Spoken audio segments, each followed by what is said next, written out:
ganito. Puro patayan,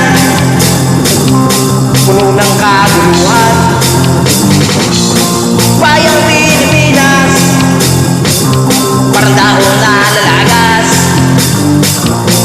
Nasaan ang lunas sa hirap na dinaranas?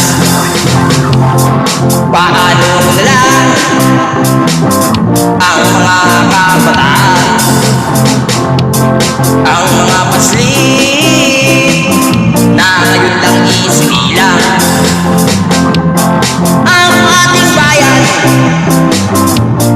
ang ating lipunan? Mga mamayang nagtitis ng dahil sa kaguluhan.